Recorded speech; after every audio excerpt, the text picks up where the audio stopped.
We're going to go ahead and get started. We'll go through a bit of the orientation to what lies ahead as people join in. Bien, conforme la gente va conectándose a la llamada, quisiera darles la bienvenida a de nuevo esta serie, de webinars que es patrocinado por UCSF con apoyo de la iniciativa de ecosistema de oxígeno de USAID. En la siguiente hora hablaremos sobre algunas consideraciones clave para el aumento de la ampliación de la estructura de la provisión de terapia de oxígeno.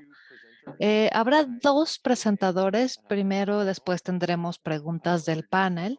Presentaré al panel a los panelistas en un momento, pero antes de comenzar, quisiera cederle la palabra al doctor George Saveri, líder de la iniciativa de oxígeno de USAID. Gracias, doctor Lipnick. Bienvenidos sean todos a lo que considero que será otro webinar fantástico de esta serie. Muchas gracias al doctor Lipnick y también a los presentadores el día de hoy por organizar este webinar y además está disponible en diferentes idiomas. Gracias de nuevo por toda la respuesta que ha habido de parte de nuestros colegas de implementación en este trabajo para la atención de los pacientes con COVID en distintos países. Muchas gracias, doctor Lipnick. Vamos de vuelta. Gracias, doctor. Y antes de comenzar el día de hoy, quisiera recordar a todos que se estará grabando este webinar. La información que se presente, tanto los presentadores como las preguntas y respuestas, no representan ningún tipo de asesoría o consejo médico. La información sobre la gestión de COVID-19 está en constante evolución y hay que tener esto en cuenta. Como dijo el doctor Saberli, se está grabando el webinar, pero también se está transmitiendo tanto en inglés como en español y francés. El idioma se puede seleccionar en la parte inferior del menú, como vemos aquí en pantalla. Por favor, permanezcan con el micrófono en silencio durante la presentación. Sin embargo, podrán enviar sus preguntas en el cuadro que dice Q y A en la parte inferior de la pantalla. Se responderán durante la porción que tenemos asignada para preguntas después de las presentaciones. Los webinars se realizarán el segundo y cuarto martes del mes. Cualquier solicitud de temas adicionales, envíamela a mí o a Lauren, quienes podemos ver aquí los correos electrónicos en la pantalla. Y para quienes no estén familiarizados con estas herramientas en pantalla, se hablará de ellas durante la presentación el día de hoy. Hay algunas publicaciones específicas que se van a mencionar, las cuales se han publicado ya en el portal en la biblioteca de recursos. Ahora, hablamos de las presentaciones. Quisiéramos presentarles al doctor Tim Baker, quien es médico de atención intensiva en Tanzania, miembro de la Facultad de la Universidad Umbilical de la Salud y Ciencias Aliadas y el Instituto Karolinska en Tanzania, así como un médico profesor adjunto en Reino Unido y en el Instituto de Karolinska en Suecia. El doctor trabaja en la mejora de los servicios con un enfoque en la provisión de atención de cuidado en hospitales. Ha desarrollado el concepto de atención esencial y de emergencia con diferentes grupos, consultor de la OMS, UNICEF, el Banco Mundial y fundador de esta institución. También es parte del grupo consultor que está a cargo de este proyecto. También quisiera presentar al doctor Rafael Casiduli, quien es enfermero de atención intensiva en la Universidad de Malawi, en el Colegio de Medicina, así como formador de personal de enfermería del Grupo de Trabajo de Malawi. Su trabajo incluye investigación en proyectos de calidad de la atención, así como de las unidades de alta dependencia, como la unidad de atención intensiva. También es estudiante de epidemiología en el Colegio de Medicina de Guantar. Y finalmente es un placer presentar al señor Robert Neighbor. El señor Neighbor es ingeniero y fellow del Instituto de Ingeniería y Tecnología. Ha pasado mucho de su carrera en países de bajos ingresos para mantener equipo e instalar equipo para atención de terapia intensiva, así como de oxígeno. Él capacita a personas en su uso y mantenimiento, buscando proporcionar siempre instrumental para áreas de situaciones de conflicto con bajos recursos para mantenimiento. Ha recibido el premios de la de una asociación de iniciativas en Irlanda por sus servicios y es miembro también del grupo consultor de STAR de los proyectos de ecosistemas para atención respiratoria y oxígeno. Y bueno, ahora quiero ceder la palabra al doctor Tim Baker y a Raf Kasiduli para su presentación.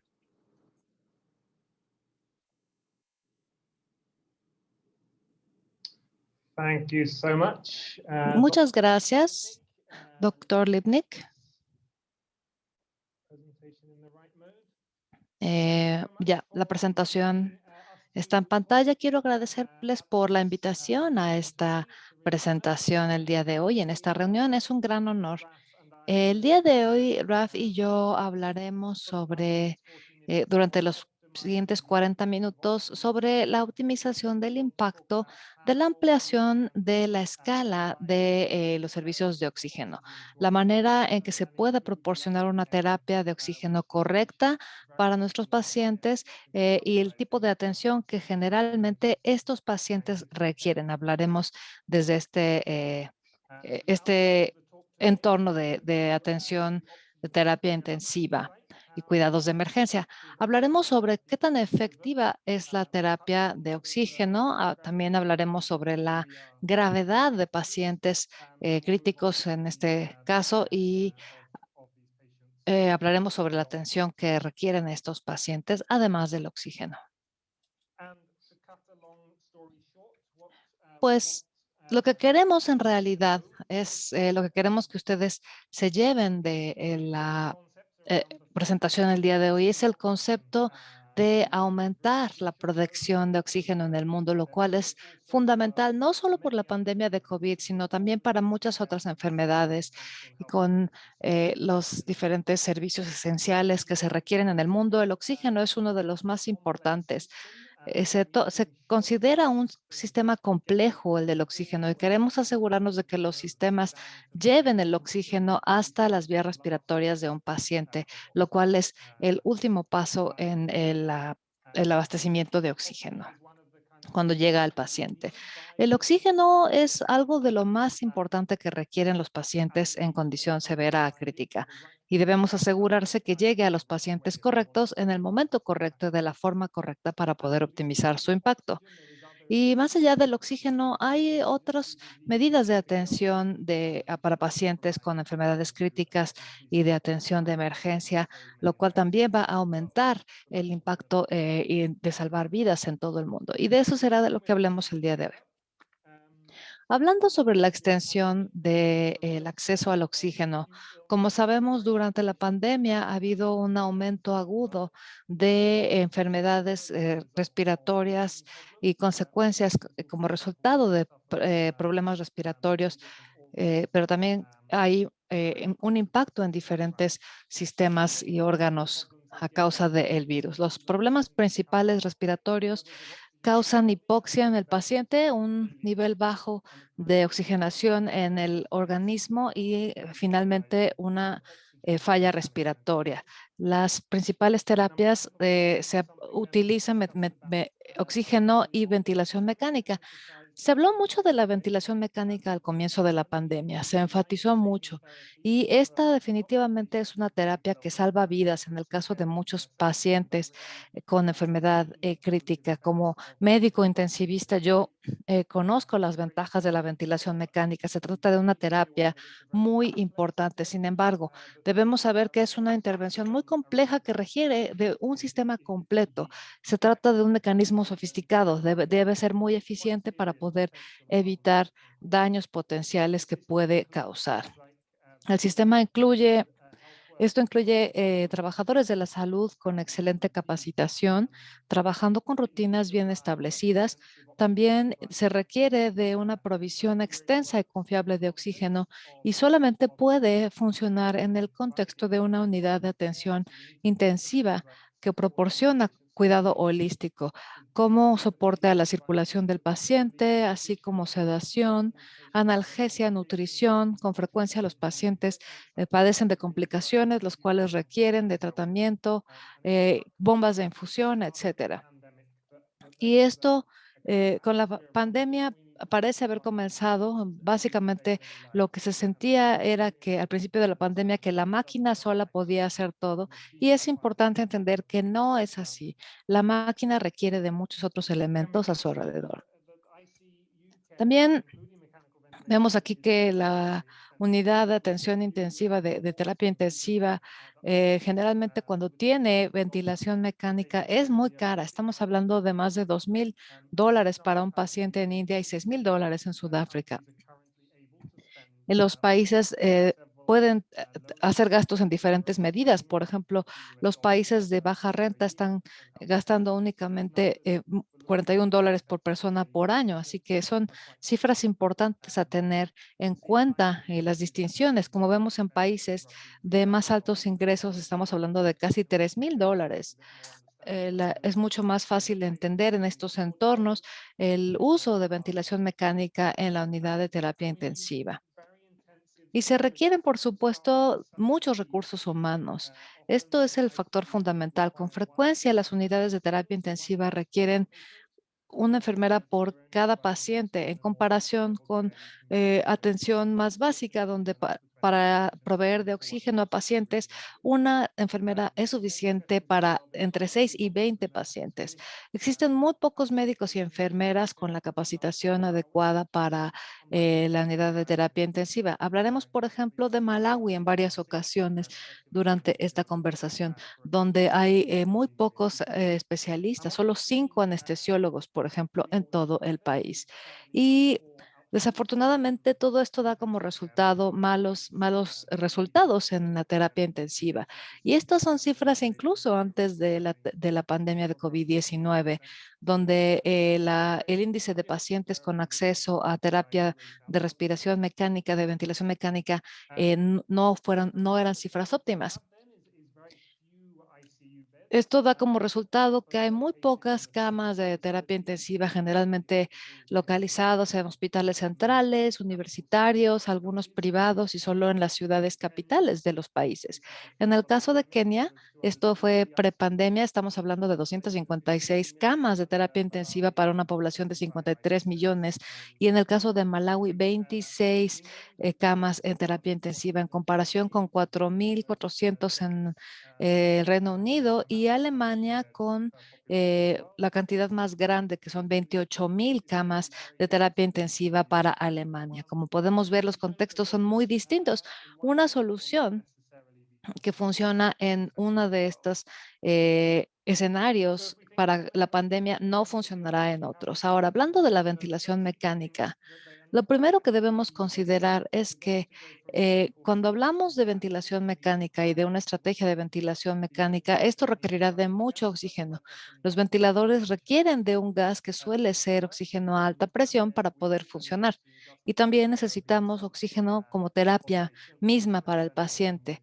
La ventilación mecánica con el aire es algo que se debe considerar en esta terapia. Así que de una u otra forma necesitamos de oxígeno. Por lo tanto, no se, se requiere utilizar juntos. Y por último, si vemos aquí, si vamos a tratar al paciente únicamente con terapia de oxígeno, debe ser hasta 105 hasta 15 litros por minuto. Hay estudios en este momento que están buscando una cifra más precisa, pero el promedio se encuentra entre 3 y 10 litros por minuto para los pacientes con oxígeno. Sin embargo, en el caso de ventilación mecánica o el uso de terapia intermedia, que también ha llamado la atención bastante recientemente, como el oxígeno por vía nasal de alto flujo o invasión o ventilación no invasiva, se requieren de entre 15 y 60 litros por minuto. Hablando ahora sobre la extensión de la disponibilidad del oxígeno, lo principal en este caso es la producción del oxígeno para garantizar que dentro de los países haya una provisión de oxígeno y hay distintas formas en que es posible crear y producir más oxígeno. La forma más importante es, como vemos a la izquierda, estas plantas de oxígeno líquido que producen mucho oxígeno, el cual se puede después desplazar por el país. Un método alternativo a este sería el uso de plantas PSA. Son plantas más pequeñas que generalmente se encuentran junto a los hospitales para proporcionar el oxígeno que se usará en este hospital.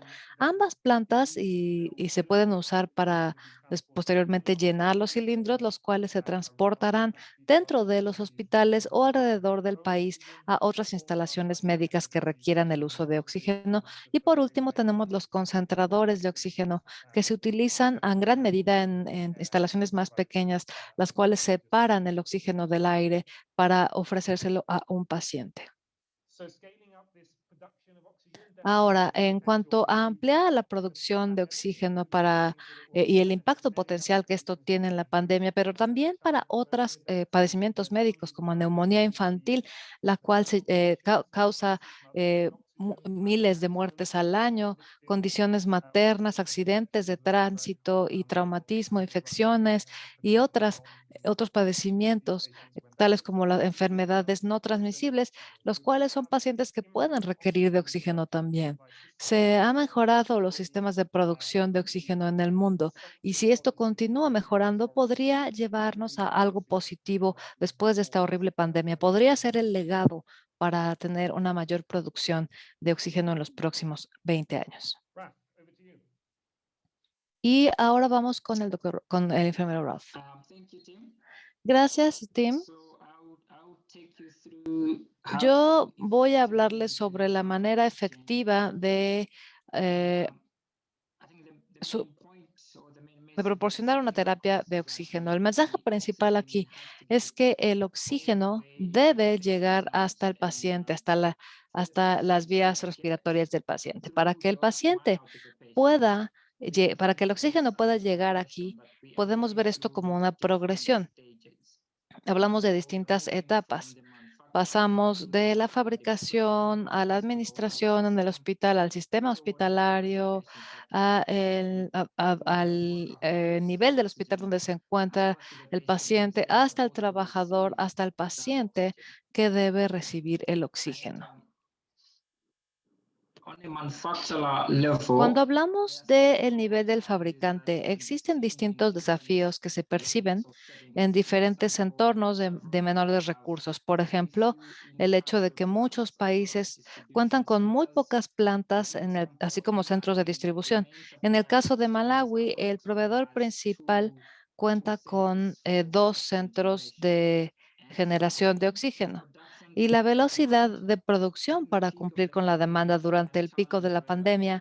Esto representó un problema en el que la producción de oxígeno fue mínima. Analizando las cifras, las estimaciones de producción, solamente el 3% eh, de los 818 millones de litros requeridos se consiguieron durante la pandemia. Hay instalaciones de atención a la salud que se encuentran muy lejos de donde se puede proporcionar el oxígeno y la infraestructura además es muy importante. Hay retrasos aún mayores a causa de una mala infraestructura carretera. Y el costo del oxígeno también.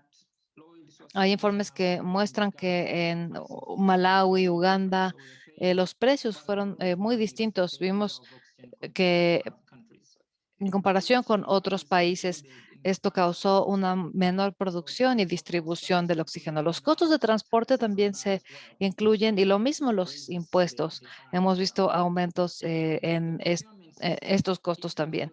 En cuanto al sistema de aprovisionamiento y adquisiciones, cuando se permite obtener, si se pudiera obtener sin pagar al momento, obtener en el momento y pagar después, porque el oxígeno es algo que se requiere en el momento en que se necesita. Hablando de administración del hospital, los sistemas de adquisición son muy lentos. Las instalaciones necesitan, se requiere que muchas personas firmen la autorización para poder adquirir el oxígeno, lo cual vuelve a venir a retrasar el acceso al oxígeno. Eso nos muestra también la importancia del oxígeno. Cuando hablamos sobre lo que es importante para efectos del tratamiento, generalmente se menciona al oxígeno como un tratamiento importante y muchos hospitales han interrumpido, incluso tienen interrupciones en sus provisión eléctrica, así como un financiamiento limitado para compra de oxígeno, tanto interno como externo, así como fuentes no confiables de adquisición. Hay poca inversión en los sistemas de provisionamiento y entrega de oxígeno, como vemos en esta diapositiva, y un sistema de mantenimiento bajo también. Hay muchos concentradores en el país que no se han podido, que no son funcionales porque no se les ha dado mantenimiento en mucho tiempo. Al nivel de la unidad médica, vemos la práctica en la que el oxígeno no es parte de los tratamientos de rutina. En el caso de medicamentos que sí se están reabasteciendo, pero el oxígeno no se reabastece con la constancia, lo cual da como consecuencia el agotamiento de la provisión, sobre todo en el caso del uso continuo de cilindros. Y también hay una falta de equipo. Es un, eh, para identificar a los pacientes que requieren de oxígeno, lograr esto es desafiante. En Malawi, por ejemplo, se sabe que se contaba con un oxímetro de pulso al momento de realizada esta encuesta para 54 camas. Se requerían 208 oxímetros de pulso. En ese momento solo había 123 disponibles y también la falta de concentradores funcionales. Muchos de los concentradores que se encuentran ahí no funcionan, no operan, no pueden proporcionar un oxígeno de calidad como se requiere y se está haciendo una evaluación de esto para intentar mejorar esta situación. También sucede algo con los consumibles. Aquí, como vemos en el ejemplo, solo 37% de las cánulas nasales disponibles, es decir, sin tener posibilidad de, e incluso contando con el oxígeno, de administrarlo al paciente. Ahora, debemos saber también las habilidades y conocimientos con los que cuenta el personal para poder identificar la hipoxia, eh, sin poder realizar una buena identificación no será de ayuda para la condición del paciente. También poder valorar las necesidades de oxígeno del paciente y el tipo de equipo que deben usar para dar una provisión de oxígeno correcta. Quizá el paciente requiere de una mascarilla en vez de una cánula. Es importante que el paciente pueda determinar, que el personal pueda determinar esto. Y debemos también cerrar las lagunas que existen en el conocimiento mediante guías y protocolos, lo cual requiere también de capacitaciones, sesiones prácticas cotidianas para que ellos puedan desarrollar sus conocimientos, además de que se requieren de guías y protocolos fáciles de seguir, como el protocolo BSTD que Tim ha conducido en Tanzania, que ha mostrado mejoras en el manejo de pacientes en la unidad de terapia intensiva, así como identificar otros aspectos de la enfermedad crítica. Es importante, como hablábamos, de que el oxígeno solo es una parte de la terapia integral de cuidados críticos.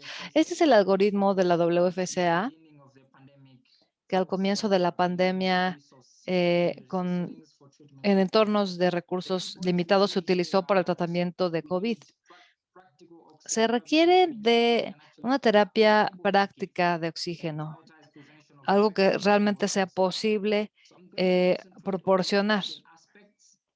Nos vamos a concentrar en los aspectos del oxígeno cuando se se tiene una sospecha o un diagnóstico confirmado de COVID, es necesario atender al paciente antes de que muestre un empeoramiento de los síntomas, verificar la saturación de oxígeno y proporcionar oxígeno complementario cuando este no sea el correcto, así mediante diferentes instrumentos, dependiendo de la edad del paciente, ajustando el flujo de oxígeno de acuerdo con los objetivos, intentar con diferentes posturas, de forma que se esté realmente administrando de forma eficiente el oxígeno al paciente. También la gestión de los dispositivos, por ejemplo, si se están utilizando las cánulas nasales, si el paciente necesita más oxígeno, se cambia a una mascarilla, si la mascarilla es insuficiente, entonces pasamos a otro tipo de dispositivo que entregue la cantidad correcta de oxígeno. Hemos tenido pacientes que han de estar tomando, requiriendo 15 litros de oxígeno, se redujo la necesidad con mayor resultado a causa de haber cambiado el dispositivo a una mascarilla. El paciente es el objetivo final. Todo lo que hacemos, estos esfuerzos, se hacen para que el paciente pueda recibir el oxígeno que necesita. Pero incluso a nivel del paciente, nos encontramos también con algunos retos, por ejemplo, creencias religiosas y actitudes que han tenido impacto en que los pacientes incluso se nieguen a recibir oxígeno por creer que este es dañino y que incluso podría causarles la muerte. Aquí podemos ver cómo esto puede afectar en nuestro trabajo. Debemos buscar la manera de corregir estas creencias. Y esto nos lleva al hecho de que debemos considerar todos los distintos retos en cada fase de la progresión del oxígeno. Y el oxígeno no funcionará a menos que llegue hasta, hasta el paciente en la cantidad correcta y en el momento exacto. Muchas gracias. Thank you so much, Raf. Sylvie, Gracias, Raf. a little bit about the types of Ahora patients hablaremos un poco sobre los severe tipos de and critical. pacientes. Estamos hablando de pacientes en condición severa o crítica. Esta es la pirámide clásica que comenzamos a ver al principio de la pandemia, que a la fecha se sigue utilizando. Claro que hay investigación que cuestiona estos números. Por ahora es lo mejor que tenemos. Estamos hablando de aproximadamente 15% en pacientes de condición severa y arriba tenemos 5% en condiciones críticas por COVID, el 5%, que son los que requieren de oxígeno. Los pacientes con una enfermedad de leve a moderada no requieren de terapia de oxígeno. La COVID ha causado un aumento repentino de pacientes con condición severa. Al principio de la pandemia, esto fue el pronóstico que se tenía era grave. Afortunadamente, se ha tenido un mejor resultado. En el caso de Nigeria, por ejemplo, 1% de la población requiere de oxígeno. Son cifras menores a lo que pensábamos originalmente. Sin embargo, para cualquier paciente en condición severa o crítica, sabemos que sin la atención correcta, muchos de ellos morirán. Y generalmente yo utilizo el término atención crítica.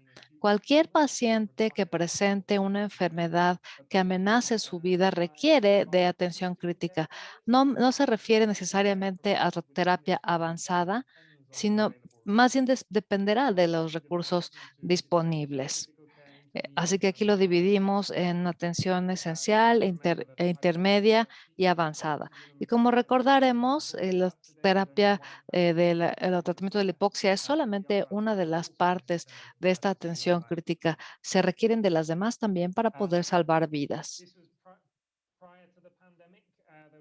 Antes de la pandemia, nosotros y otros múltiples grupos hablábamos sobre la importancia de atender este requerimiento de determinar lo crítico de la atención del paciente. Se requiere una mucho mayor priorización y enfoque en el aumento y el cuidado de estos pacientes. Se tiene el ABC que es Airway Breathing and Circulation, vías respiratorias, respiración y circulación. Los pacientes tienen problemas de respiración, también lo tendrán de circulación y el tratamiento debe ser integral e incluir las tres. Componentes del cuidado de emergencia crítico, lo que busca es traer todos estos componentes y unirlos con aspectos fundamentales como el triage y la identificación. Un problema importante en todo el mundo para identificar qué pacientes son los que están enfermos, que tienen una enfermedad más severa, utilizando la lectura de signos vitales, así como hipoxia, el uso del oxímetro de pulso, un enfoque mucho mayor en la identificación de estos pacientes al momento de su llegada al hospital, pero también en sus unidades en el hospital, si es que hay un riesgo de deterioro de su estado y su condición, con signos vitales todos los días, con mayor frecuencia, incluso si es que el paciente está inestable, con un enfoque en la identificación de la hipoxia. El oxímetro de pulso es un dispositivo relativamente nuevo, muy importante, cuyo uso debe aumentar para identificar a los pacientes con una falla de oxigenación rápidamente. Una vez identificados, es importante proveer las ABCs de la atención esencial, lo cual incluye estabilizar sus vías respiratorias, su respiración y saturación y continuar con la observación. Un tratamiento no es suficiente. Estos pacientes pueden empeorar, así que monitorear con frecuencia la saturación y modificar la atención de forma que se optimicen los tratamientos que se ofrecen a los pacientes. Y considerar la atención de forma holística no es suficiente para el médico o consultor tomar estas decisiones, puesto que se trata de un esfuerzo multidisciplinario donde se debe trabajar de cerca con los pacientes, con, por supuesto, el equipo completo de enfermería, equipo médico para identificar un paciente que está llegando a condición crítica y así poder ofrecer una atención de emergencia. Es necesario contar con estas habilidades y comunicarse con el equipo. Desafortunadamente, se tienen deficiencias importantes. En el caso de Malawi, hay un estudio que se realizó en el que se encontró que de 1,000 pacientes entrevistados, 75% de estos pacientes estaban hipóxicos y solo 5% recibieron oxígeno. Uno de cada 10 pacientes que requerían oxígeno lo recibieron. Malawi y Kenia, la mitad de las camas en los hospitales no cuentan con provisión de oxígeno. Y hablando de consumibles, la encuesta de la que hablaba Raf, este estudio solamente incluye estos tubos para entubar pacientes. Solamente 4% de los pacientes que requerían esta intubación podían tener acceso al material básico que se requiere para esto. Ahora, esta atención de emergencia como un marco conceptual para cubrir las necesidades, esto no vamos a verlo a gran detalle, pero ese tipo de atención es el pilar de identificación de los pacientes. Se identifican, se ofrece la atención y para hacer esto los hospitales deben estar listos con el equipo y recursos adecuados y la práctica clínica debe ser la apropiada para usar los recursos de manera óptima. Cuando se ofrece todo esto en el marco conceptual, podemos ver que es posible estabilizar y aumentar la sobrevida. Y además se tiene el análisis de cuellos de botella, donde identificamos dónde están los puntos que obstaculizan esta atención. La falta de recursos, preparación por parte del hospital, falta de práctica clínica, ¿en qué aspecto estamos teniendo más conflicto? Identificación mediante el triage al momento de la llegada del paciente y en las unidades médicas es importante no etiquetar al paciente. Cuando se identifica al paciente, se deben etiquetar para que todo el equipo sepa con qué se está lidiando en el caso de los equipos críticos. Esto puede ser verbal.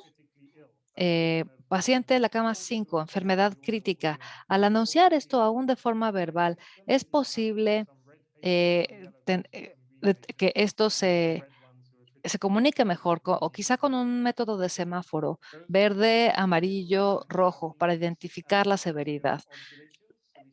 aumentar la frecuencia de observación de los pacientes con enfermedad severa y aprovechar la toma de signos vitales en estas observaciones. Recordemos la importancia también de la documentación y la comunicación, de forma que el equipo completo tenga conocimiento de lo que se está haciendo, y las tendencias son muy importantes en la atención para determinar qué pacientes están mejorando o no. Buscando signos de severidad de la enfermedad en entornos de bajos recursos, simplemente el ver si el paciente puede caminar puede llegar a ser suficiente. Los pacientes que no pueden caminar sin asistencia tendrían alto riesgo de morir en el hospital, o que no pueden hablar en frases completas. Puede ser un signo de una reducción en la saturación. Desafortunadamente, esto suele no ser una parte establecida de la atención de la salud, y aun cuando finalizan, a veces, cuando se llevan a cabo, a veces no se actúa al respecto. Así que contar con protocolos y tareas de forma muy clara, esto permite determinar cuándo se debe iniciar una terapia simple, cuando esto se puede identificar previamente. Cuando se actúa al respecto, estos protocolos deben contener las acciones correctas a realizarse, y cualquier cuello de botella identificado deberá buscarse resolverlo, ya sea sobre el equipo, proceso, mantenimiento y otros. Y siempre recordar el principio de aprender a caminar antes de poder correr. Todo lo fundamental debe siempre venir antes de ir a lo más específico, y siempre tener sistemas de monitoreo de que la terapia esté funcionando. Para efectos de tiempo, hablamos sobre la atención ABC, que incluye algunas maniobras simples. eh, en el caso, por ejemplo, de pacientes inconscientes, que deberán colocarse sobre su costado y no sobre su espalda. Terapia apropiada en el caso de hipoxia, y en el caso de circulación reducida, administración de los fluidos intravenosos adecuados y posicionamiento correcto del paciente. Algo importante también es que un paciente de estos casos requerirá siempre de que el equipo completo determine con frecuencia. Los médicos con mayor experiencia deberán tener un monitoreo constante de estos pacientes como parte del equipo para determinar la intensidad. De esta forma se puede ahorrar recursos para los pacientes estables o que van mostrando mejoría, así como eh, en aquellos que no están mostrando ni van a mostrar mejoría, también sea posible no continuar gastando recursos ahí. Y bueno, es importante entender cuáles son las razones de base. Generalmente esto no se ve como una prioridad política, el cuidado esencial, a pesar de que, por supuesto, la pandemia ha cambiado esto, aumentando el interés. Generalmente el enfoque es más con base en especialidades o diagnósticos. Por ejemplo, luego estamos hablando de programas contra malaria, VIH, y la atención esencial no se ve como una tema de enfoque. Enfoque en los altos recursos, los tratamientos de alto costo, sofisticado, como la ventilación mecánica, se ve como algo más importante, mientras que cuestiones más mundanas, más ordinarias, se ven menos importantes. Pero también falta un paquete específico, una agenda de base para esto. Hablamos ya sobre el paquete que es el ESC. Hablamos sobre cómo esto requerirá redefinir los servicios de salud, cómo mejorar el triage a la llegada del paciente, con una estación de triage, con una sala de resucitación, por ejemplo, de reanimación, y también un enfoque en los trabajadores, su capacitación y la mejora de las rutinas y guías de los trabajadores, y también el trabajo de incidencia para buscar a nivel político hacer un cambio en la manera en que estas prioridades se discuten. Estos de reciente publicación, hace pocos días, es un proyecto de consenso llevado a cabo entre diferentes expertos clínicos. Ahí podemos ver el enlace, y básicamente aquí se especifican los procesos en atención de emergencia y los hospitales, y lo que los hospitales deben poder hacer para ofrecer estos procesos. Así que hagan clic en el enlace para poder ver lo que se está ofreciendo en atención esencial. Este es el protocolo que mencionó Ralph. Es una hoja de papel que nos indica cuando, por ejemplo, los signos vitales están muy inestables y nos da algunas ideas sobre qué hacer al respecto. Esto lo que ha logrado es aumentar la acción por parte del equipo para tratar estos signos y la reducción de la mortalidad como resultado en el caso de pacientes con muy baja presión sanguínea al momento de su admisión al hospital. Y finalmente, ¿cuál puede ser el impacto si logramos enfocarnos en estos elementos esenciales, lo cual incluye la terapia de oxígeno muy efectiva que se mostró?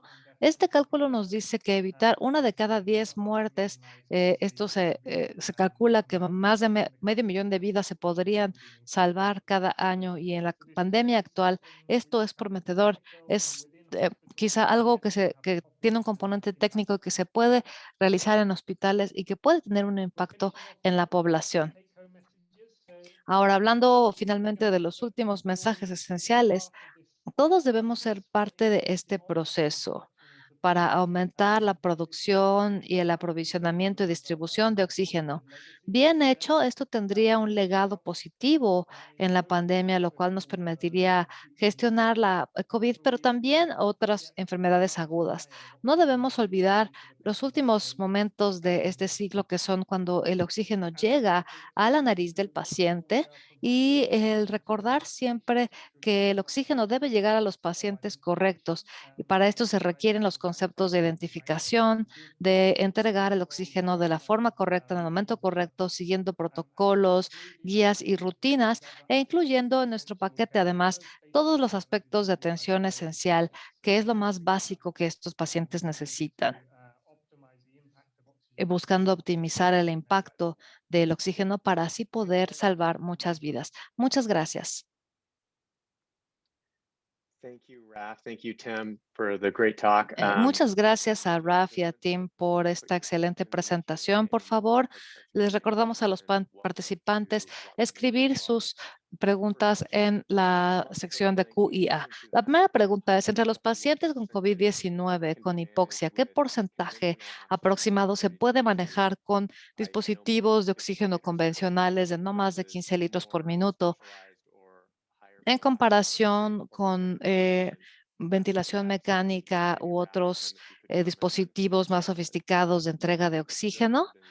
Quizá Raf nos podría comentar un poco sobre lo que ha observado, así como lo que se puede encontrar en la literatura médica. Me parece una muy buena pregunta, y de hecho creo que aquí hablaremos, recordaremos la pirámide. Hablamos de 5% críticos, 15% estado severo. Me parece que esto es una simplificación exagerada. Me gustaría cambiar un poco la pregunta y decir, ¿qué deberíamos estar ofreciendo a estos pacientes? Lo primero, para garantizar que estamos proporcionando lo correcto en cuanto a la atención, es siempre enfocarnos en la terapia de oxígeno para todos los pacientes, y, claro, excluyendo a los pacientes que están demasiado críticos para sobrevivir solo con esta atención. Pero esta proporción de pacientes con un mayor nivel de atención, aprovechando los recursos disponibles en ese sistema, lo cual hace que sea difícil dar una respuesta a esta pregunta, también considerando la epidemiología de base del paciente. La respuesta, por lo tanto, será muy distinta si preguntamos en Europa o en Estados Unidos, en el caso, o en África, donde la media de edad es de 18. Yo diría que el 5% eh, crítico será quienes requieran una terapia más sofisticada que la terapia de oxígeno, ya sea que se trate de ventilación mecánica o de alto flujo. No soy yo el experto que pueda determinar esto, pero durante la pandemia, sin duda, la tendencia ha sido más de pasar a los métodos que no son tan invasivos, que no requieren de intubación. Creemos que este 5% podría manejarse de esta forma. Thanks for that. Any other comments from the panel? Muchas gracias. ¿Más comentarios del panel sobre este tema en particular? Okay. Esta We have the next pregunta. question. Bueno, Raf, entonces tenemos la given siguiente investment pregunta. pathogens, Con el what aumento y surgery avance would e be inversión, unintended ¿Qué preocupaciones hay sobre las consecuencias no planeadas? Quizá podemos comenzar con Robert para esta pregunta. Bueno, sí tengo yo algunas preocupaciones, inquietudes. En el mundo se ha proporcionado grandes cantidades de plantas de PSA, se han generado muchos concentradores y puede ser fácil, con frecuencia, si se tienen los fondos para acceder a ellos. Pero estamos hablando aquí de los sistemas de base. En el caso de las plantas de PSA, requieren de mucha planeación y diseño. El sitio debe ser correcto, la ubicación, la apropiada. Generalmente se requiere de un edificio con buena ventilación, capacidad de ofrecer estabilidad. eh, son plantas de alta presión, lo cual representa problemas de seguridad y protección física, y se requiere del equipo correcto para esta operación. Con tantas plantas, me preocupa que quizá el equipo con el que cuenten para proporcionarlo no sea el correcto. Y hablando de concentradores, el hecho de que se han enviado grandes cantidades sin el soporte y la capacitación necesaria para esto, si no si utilizan correctamente, no funcionarán, lo cual será algo que dañe la reputación de los concentradores de oxígeno y este tipo de recursos. Y en el pasado ha habido una provisión de oxígeno relativamente estable en estos lugares, y esto sí sería una de las inquietudes. Rafa, Tim, ¿tienen algún comentario?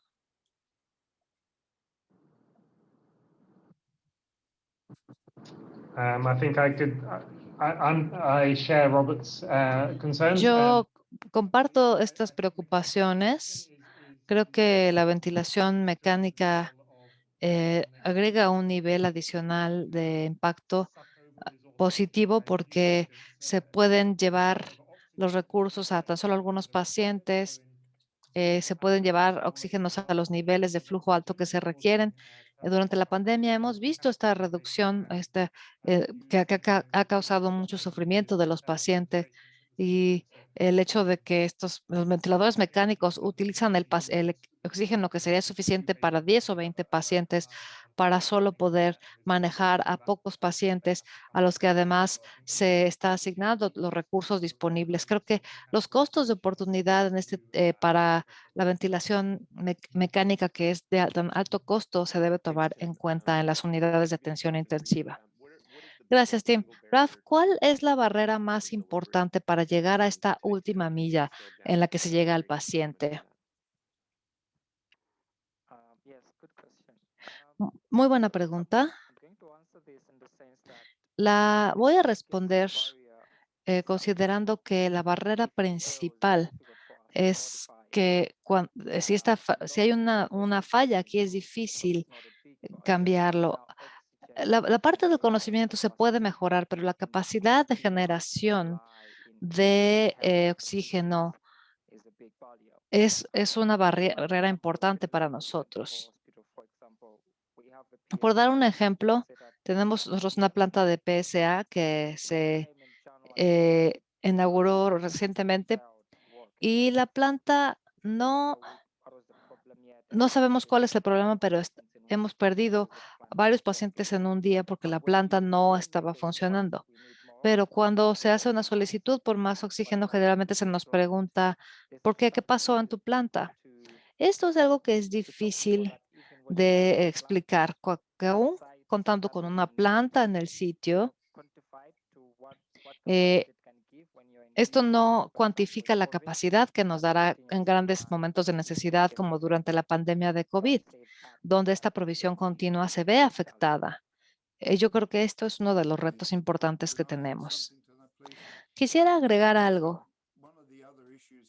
Uno de los otros temas con las plantas PSA es que al momento de instalárseles en un entorno hospitalario, el uso del oxígeno generalmente se duplica o hasta se va a 4 veces mayor, porque tiene una mayor disponibilidad. No debemos poner todos los huevos en una canasta. También otro obstáculo de esta última milla, digamos, son los reguladores para los cilindros de oxígeno. Tengo más solicitudes de reguladores que de cualquier otra cosa. Sin buenos reguladores robustos, sólidos, no hay manera de que esto sirva o de dar nada. Thanks, Robert, for that comment. Thanks, Raf. Gracias, Robert. On the topic of PSAs, Robert, En do el you have tema any de comments on PSAs, Robert, ¿algún comentario common reasons for failure for sobre como las PSAs? razones más This comunes? seems to be something that's made the news a few times in the Esto last parece week, haberse as escuchado expected. varias veces en las noticias, algo que Rafa acaba de mencionar. ¿Algún comentario? Sí, la falta de posibilidad de llevarlo a cabo de forma correcta, sobre todo por el acceso a las refacciones y partes de repuesto, muchas de las cuales requieren de un programa de mantenimiento planeado y se requiere de muchas actividades de mantenimiento de alta presión, así como equipo que es bastante complejo y sin el mantenimiento sí se tiene un problema. Muchos de los cilindros eh, que se han llenado en plantas de PSA, me he encontrado con muchos que están llenos solo al 50% y esto se debe a un mal mantenimiento en las plantas. La siguiente pregunta es para Raf y para Tim. ¿Cómo se diseña el contenido y se implementan las estrategias para el SC? Estamos trabajando en un proyecto actualmente que se va a enfocar en eso. Queremos llevar a cabo o primero entender los costos de de este esquema ESC en diferentes entornos para así obtener los costos y los cálculos, así como entender los cuellos de botella. Mostré brevemente la diapositiva sobre este análisis y las debilidades del sistema y la forma que se pueden abordar estos cuellos de botella mediante quizá el aumento del equipo o la mejora de los procesos internos, lo cual es el problema principal. Quizá se trata de un problema de identificación o de atención. Todas estas preguntas son importantes. Para esto se tuvo que llegar a una agenda de implementación y llegar así a recomendaciones para aumentar el impacto en diferentes centros. ¿Algún otro comentario antes de pasar a la siguiente pregunta? No de mi parte. Bien, ahora, ¿cómo se están abordando los retos relacionados con la falta de oxígeno estandarizado para oxígeno y qué opciones han resultado útiles en este sentido? Seguramente Raf tendrá algunos comentarios en ese tenor. Es un problema grande cuando hablamos de estándares internacionales. No parecen eh, llegar hasta equipo y oxígeno para cilindros. Incluso la terminología que utilizan es mala, varía muchísimo, toda su señalización, todo varía mucho, en piezas, etcétera. No sé cuál sea la respuesta en realidad. Creo que la gente en el terreno, sobre todo cuando los recursos son bajos, pueden ser muy flexibles y creativos, pero es necesario que lo hagan de una manera segura. Pero sí son muy creativos buscando soluciones. Pero por el momento no se tiene una estandarización sólida realmente para este uso del oxígeno. Sí, estoy de acuerdo con eso, con lo que dice Rob. Creo que hasta ahora, gracias a este aumento tan grande de la necesidad, el enfoque ha sido más bien el de cómo llevar el oxígeno a donde se necesita.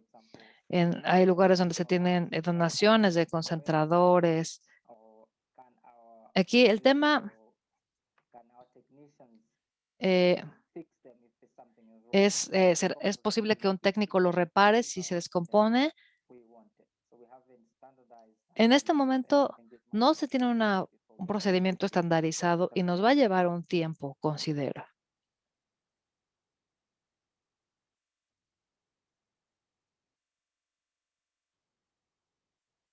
Okay, any final questions? Muy bien, ¿hay alguna pregunta final? Hay una sobre los recursos que se recomiendan para entender mejor la manera de dar mantenimiento a concentradores de oxígeno. Voy a dejarles un vínculo a un recurso.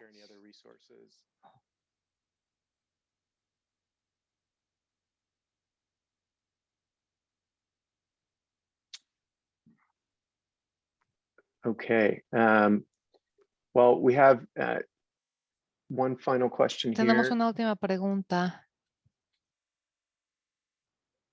Among patients with Entre los severe pacientes con disease, enfermedad patients severa, managed with ¿cuántos conventional pacientes se sulfonylurea pueden versus gestionar con critical oxígeno flow complementario or adicional mechanical en ventilation? vez de oxígeno de alto flujo o Tim, I think ventilación you mecánica? provided some info on that. And Creo que Tim puede decirnos any of you, algo I'm happy to add some commentary as al well. respecto.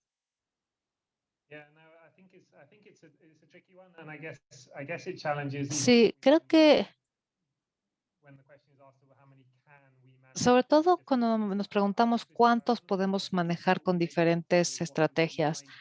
Aquí lo importante más bien es enfocarnos en la terapia ideal para algunos pacientes. El manejo del paciente puede ser en cualquier manera que nosotros lo decidamos y los índices de mortalidad son distintos. Para las estrategias de alto flujo y más invasivas son para pacientes críticos, no severos.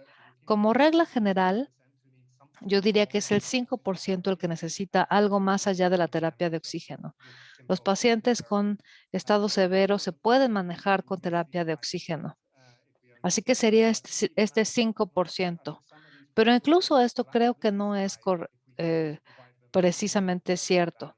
Muchos de estos pacientes sí sobrevivirían, aun si lo único que se les ofrezca es una terapia de oxígeno no invasiva. No estamos hablando de que vaya a llegar a la mortalidad a 5%. No hay una correlación directa en realidad entre la mortalidad y la terapia que se utiliza. Muchas gracias, Tim. Llegamos al final de la hora. Gracias a Robert, Raf Casiduli, a Tim Baker por acompañarnos, por tomarse el tiempo de acompañarnos. Si tienen alguna pregunta adicional, por favor envíennosla por el portal y continuaremos respondiendo y ofreciendo más recursos. Gracias por su tiempo y encontrarán la grabación en el portal en los próximos días. Muchas gracias de nuevo. Cuídense. Gracias.